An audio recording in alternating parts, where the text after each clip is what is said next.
C'est là que le 15 juillet prochain se jouera la finale de la Coupe du Monde. Le stade Loujniki à Moscou, un monstre pouvant engloutir 81 000 spectateurs. Mais avant de penser à la finale, les Bleus ont encore du chemin à faire, à commencer par ce match cet après-midi, 16h contre le Danemark.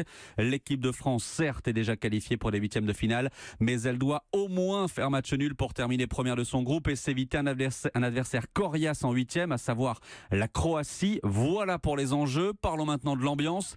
Cyril de la Morinerie, vous êtes à Moscou pour Europe 1. Cyril, on a beaucoup dit lors des deux premiers matchs qu'il y avait peu de supporters français dans les tribunes, mais là, cet après-midi, eh bien, ça va changer. Et à quelques heures du début du match, des dizaines de supporters français chantent déjà Place Rouge. Cette fois, dans les rues de Moscou, on aperçoit des drapeaux français. Il y en a qui portent des écharpes, des maillots bleus, d'autres des bérets. Les supporters des Bleus sont 2 fois plus nombreux à Moscou qu'à Yekaterinbourg. Le déplacement jusqu'à la capitale russe, il est vrai, est plus simple à organiser. En tout cas, ce groupe de supporters stéphanois ne regrette pas d'avoir pris l'avion pour assister au 3e match des Bleus. Il y a une ambiance terrible, on s'éclate. Faut pas perdre, mais si on gagne pas, c'est pas dramatique.